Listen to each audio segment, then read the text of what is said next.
তিনি ছিলেন একটা সেন্ট্রাল কমান্ডার বীরুত্তম শহীদ রাষ্ট্রপতি জিয়াউর রহমান। আপনারা জানেন একজন সৈনিক যদি বিদ্রোহ করে এবং সেই বিদ্রোহ যদি সফল না হয় তাহলে কোর্ট মার্শাল হবে এবং মৃত্যুদণ্ড নির্ধারিত।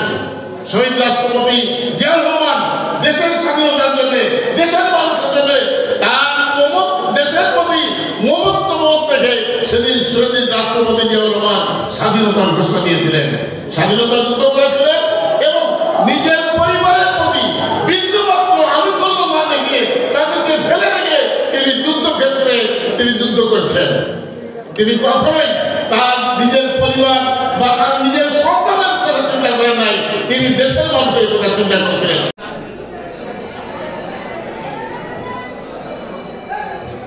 ৭১ সালে স্বাধীন হলেও আমাদের বাংলাদেশের মানুষ পরাধীন ছিল। শেখ মুজিব দেশের মানুষের বাক শক্তি হরণ করেছিলেন। আমাদের দেশকে ইন্ডিয়ার অঙ্গরাজ্য বানানোতে পায়তারা করছিলেন, তার বিরোধিতা করেছিলেন ওই তৎকালীন সময়ে মেজর জলিল। আপনারা অনেকেই জানেন যারা জাসদ করেছেন।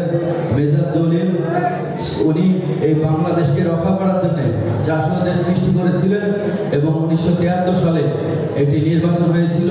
সেই নির্বাচনে অবশ্যই শেখ মুজিবের ভরাডুবি হইত, কিন্তু বিগত 16 বছর যেভাবে হাসিনা জুলুম করে জোর করে ক্ষমতায় ছিলেন, শেখ মুজিব ঠিক একইভাবে 73 সালে ভোট ডাকাতি করে আবার ক্ষমতায় ছিলেন এবং তার পরিণতি 1900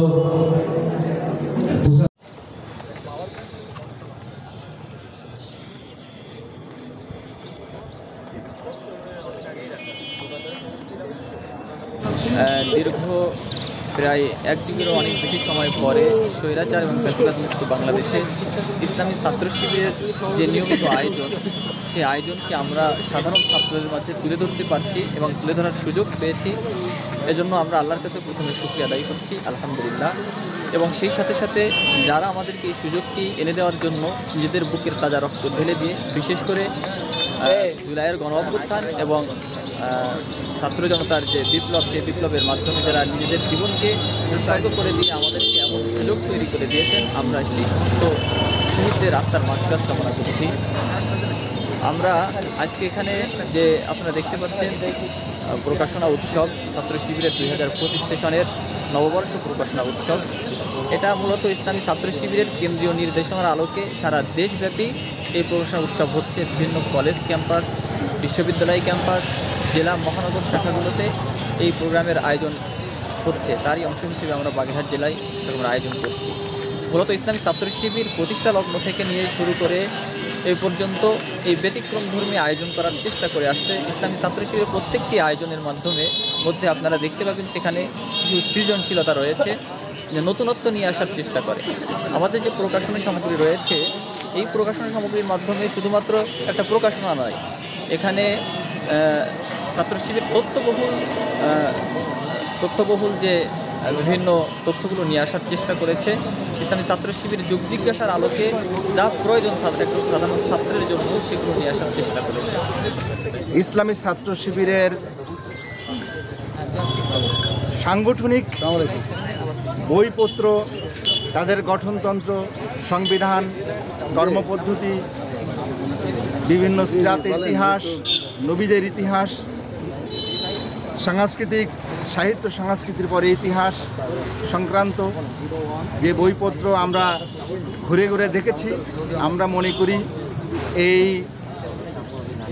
প্রকাশনা উৎসবের মধ্য দিয়ে বর্তমান প্রজন্ম, আজকে যারা আগামী দিনের জুলাই বিপ্লবের মাধ্যমে এই বৈষম্য দূর করতে চায় সমাজে, যারা বৈষম্য দূর করে একটি বাংলাদেশকে একটা আদর্শ বাংলাদেশ করার, বাংলাদেশকে একটা সুন্দর সমাজ গঠনের যে পরিকল্পনা, যারা ছাত্র সমাজ যেটা এই রক্ত দিয়েছে, জীবন দিয়েছে, তারা যে পরিকল্পনা গ্রহণ করেছে, তাদের যে মনের যে আকাঙ্ক্ষা, আমরা মনে করছি এই ইসলামী ছাত্র শিবিরের এই প্রকাশনা উৎসব অন্যতম ভূমিকা রাখবে। ইসলামী ছাত্র শিবির যে দীর্ঘ প্রায় 16টি বছর তারা নিজেদেরকে আত্মপ্রকাশ করতে পারেনি, তাদেরকে ঘরের ভিতরে আবদ্ধ করে রাখা হয়েছিল। তো সেই সেই 16 বছরের পতনের পরে আমরা একটি চমৎকার আয়োজনের জন্য প্রথমে আমি বাগেরহাট শিবিরকে ধন্যবাদ জানাচ্ছি। এর মাধ্যমে আমি বিশ্বাস করতেছি এবং এর মাধ্যমে আমি সারা বাগেরহাট যে ছাত্র জনতার ভিতরে একটা জাগরণ তৈরি হবে আমি মনে করতেছি যে ইসলামী ছাত্র শিবিরের প্রকাশনা, ইসলামী ছাত্র শিবির কি, সাধারণ ছাত্র এর মাধ্যমে জানতে পারবে।